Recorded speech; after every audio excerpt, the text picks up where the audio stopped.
Okay, so today we're going to have a look at resisting social influence, and particularly we're interested in the role of social support and the locus of control. So to do that, what we're going to do is break it down into social support and locus of control. So there's a few things that you might need before you begin this lesson. There's a little handout to have a go at doing your own locus of control, and there might be a couple of other things in this lesson, but I will point them out once we get there. So there's a little recap quiz just to warm those brains back up. So grab yourself a bit of paper, grab yourself a pen, and have a little go at these questions. So feel free to pause the recording and have a little go just to refresh your brain. So now is the point you want to stop it, and I'm just going to have a quick go through the answers with you now. So in terms of what is obedience, it is defined as a direct order. Someone has to give you a direct order, and it's usually from an authority figure, and that you're responding to that. Situational factors, any of the SLAP, so in terms of social support, location, authority of the experimenter, so that's their clothes and things, if you remember, proximity of the experimenter, proximity of the victim. Depending on which factor you chose, how does it make obedience increase or decrease? Well, it depends. Social support is the one that gives you the most varying answers, so 92.5 in terms of increasing obedience, but it's down to 10 if you don't have that social support. What is meant by dispositional factors? Well, mainly we're talking about the authoritarian personality in that respect. Here's part 2. So in terms of this, again, this is the point to stop the recording and have a go at these. And now I'm going to tell you the answers. So who came up with the idea of the authoritarian personality? That would be Adorno, so spelled Adorno. Name a key study on why people defy authority. Well, you could accept some of the case studies in terms of Le Chabon, but mainly what we'd be looking at is the Gams-Natal study, the one where they set up that fake relations company and they were trying to be coerced into giving answers for it. Name one reason why people defy authority, that would mainly be Lardner, so in terms of the agentic state, the degree of responsibility, and again, legitimate authority in that respect. Which researcher did the doctors and nurses study? That would be Hoeflin et al. So hopefully by the end of this you're going to be able to know how to describe how social support can help resist against authority and group influence, and evaluate the relevant research, because that's what we do in psychology, and to describe the locus of control, including the internal and the external locus and how they apply. And then obviously we're applying it to real life situations, because that is all about psychology. So when we resist social influence, it seems quite pessimistic. It seems very much that we are slaves to obedience, we're slaves to conformity, but actually a lot of the stuff that we've looked at, it shows elements of resistance. It shows that actually we can resist conformity, we can resist obedience. And this is reflected in a lot of our key studies. So when we're resisting social influence, this involves both disobedience and non-conformity. So non-conformity occurs in two ways. It either occurs through independence, which is this inconsistent movement towards and away from social expectations. So sometimes you want to be towards the social norms, sometimes you want to be away from it. Whereas anti-conformity is this consistent movement away from social conformity. So if you're referred to as an anti-conformist, it's this consistent movement. And there are two main ways in which it makes it more or less likely for someone to resist conformity, and that is social support and the locus of control. And we're going to have a look at those in this lesson. So when we think of some examples, can you think of any, for example? Any way you have resisted pressure to conform or obey, maybe? Keep those in mind, because they will be quite helpful as we go through the lesson. And if you've got anyone to share them with, please feel free, or just keep them to yourself and you can use them later.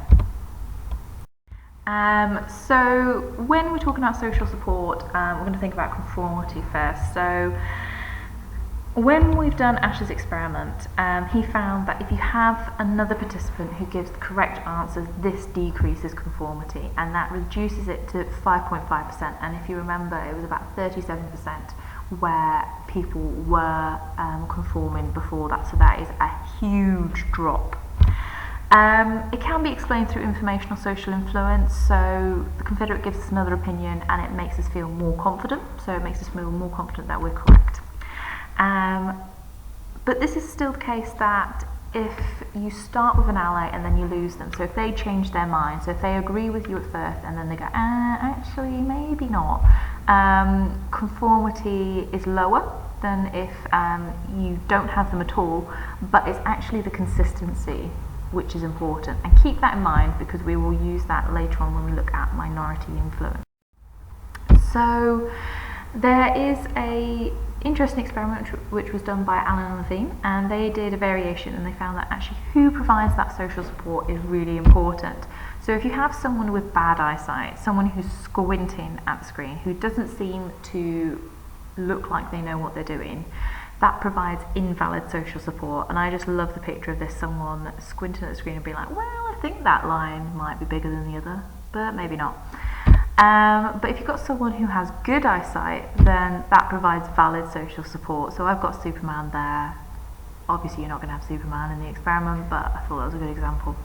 And you still find that conformity rates are lower than if you're just by yourself facing the crowd. So it suggests that the informational influence has a less effect, it's lower. Zimbardo argues that actually there might be some resistance in his study as well. So he did some reanalysis on it, which is why it says 2007. So he said that it actually has some aspects of resistance because the guards' treatment led to this backlash of insubordination, and it meant that two of the prisoners removed their prison numbers, they barricaded themselves in, they wanted there to be a revolution. But there was an informant who told them that it wasn't possible to leave the study, so it meant that the prisoners didn't think their resistance was going to be worth it. And therefore it meant that resistance was not effective because it needs collective support to work. So without that social support, actually they lost their belief in the resistance. Obedience, Milgram, obviously. So we know that when you've got Confederates who resist the experiment, it drops down to 10. We know that 65 to 10, huge, massive drop. And when you've got that variation where the peer administers the shock and it's only the participant who reads questions, it rises to 92.5. That is the biggest contrast that we see in terms of Milgram's variation. So even though we already know this, we accept this, we are quite familiar with it, we're thinking about this in terms of resistance. We're thinking about it, we're flipping it back. So it shows us that having social support either means we can resist the power of obedience, or actually it leads to greater obedience. And also Haslam and Rika found in their, so this should actually be technically on the other side, I apologise, found that the prisoners bonded over the problems and they were able to challenge that authority because they had that power of resistance. So some evaluation of social support then. There was an order for the mass killing of Jews given to Reserve Battalion 101, but they were allowed to be assigned to other duties. So several accepted this, but actually the majority didn't. And this shows that the presence of allies actually should have encouraged more people to reject the offer, so there's other things going on, obviously. That we've seen from Allen and Levine's study that social support doesn't need to be valid to be effective. It still lowered the rates of conformity. And Lataine's social impact theory actually shows us some factors which allow us to estimate when conformity will increase.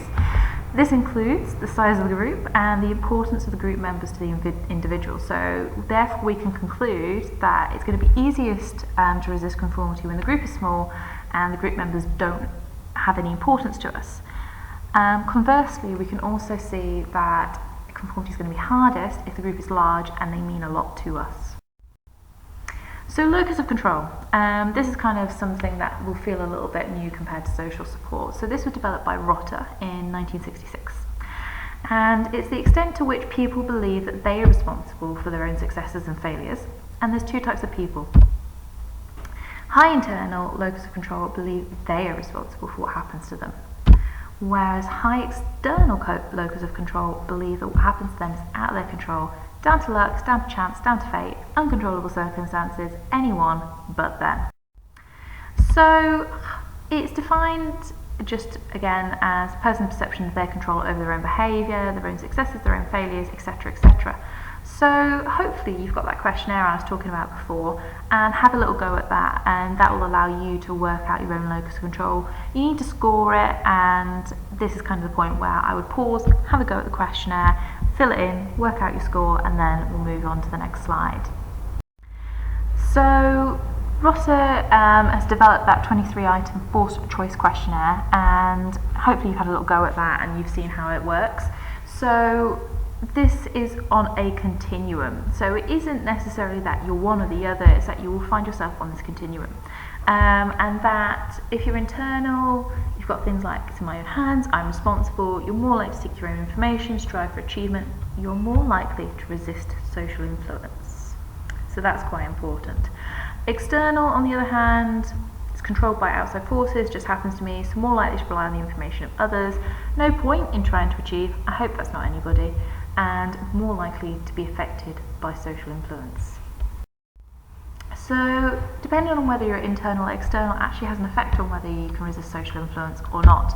So if you had a high internal locus of control, it means that you feel that it's primarily caused by your own decisions and your own efforts, which is good. If you have a high external locus of control, it's primarily caused by fate, luck, or other circumstances. You might be psychologically healthier if you have this attitude, whereas if you blame yourself, then actually that could be a bad thing. So both of these have pros and cons. But this does have an effect on our conformity and obedience levels, because if you have a higher external locus of control, you're probably more likely to conform and more likely to obey. So have a little go at this.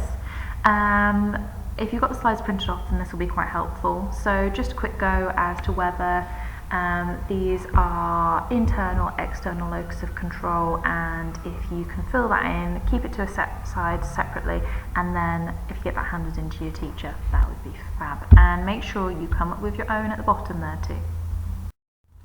So what's the support? Well, Anderson and Schneier found that individuals with an internal locus of control are more likely to become leaders, suggests they're less likely to conform. Oliner and Oliner interviewed Germans who sheltered Jews during the reign of the Nazis, and they found that they had a higher internal locus of control and they scored highly on social responsibility. Atgis conducted a meta-analysis of studies on conformity and locus of control, and they found a correlation between external locus of control and conformity, and that was a positive correlation of 0.37, so not the strongest, but still definitely there.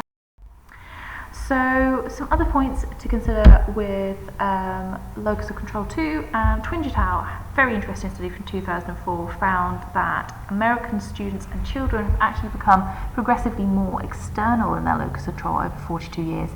Seems that people view themselves more as victims, and they are more likely to blame others for bad events or performance. Is that still the case, I wonder? So these are the focus, but you can obviously always use other factors. Just make sure that you understand these, because you can be asked questions on locus of control and social support in the exam. Jerry also found that those with an internal locus of control are not only more likely to resist influence, but more likely to influence others. Very handy technique. So what I would like you to do from this lesson, well, here's some tasks for you. Have a go at these questions. We've got George, Petra and Dan, and we'd like you to see what sort of internal and external locus of control they're showing. This is 4 marks in total, it's not 4 marks each. So 1 mark for Petra, 1 mark for Dan, and what is George doing? Notice that it says social influence, so that doesn't necessarily mean that it's going to be associated to locus of control. And which one is more likely to resist this pressure to conform? You need to explain your choice. It's 4 marks, so just naming the student isn't going to get you that 4 marks. You maybe need to back it up with some evidence, so flip back a little and see if we can find some slides that relate to that. I'd also like you to make some notes on these. So these are to do with conformity. You'll find them in the textbook, and they're in a different coloured section. Can't remember the page number, I'm afraid, but it will be in there. So just make a few notes. It doesn't need to be very detailed, just something extra to help you. And the same again for obedience. Would add a little study to support it though. And homework for this is, there's a fact sheet and you'll find it on OneNote, and if you can download it, it'll give you lots of extra information about conformity and obedience, which is awesome, but it's also to try and make sure we understand the differences between obedience and conformity, because they are not the same. Please do not get terminology confused, because unfortunately I will have to take some marks off you. So that's it for today, so thank you very much for listening, and if you've got any questions, send me your email.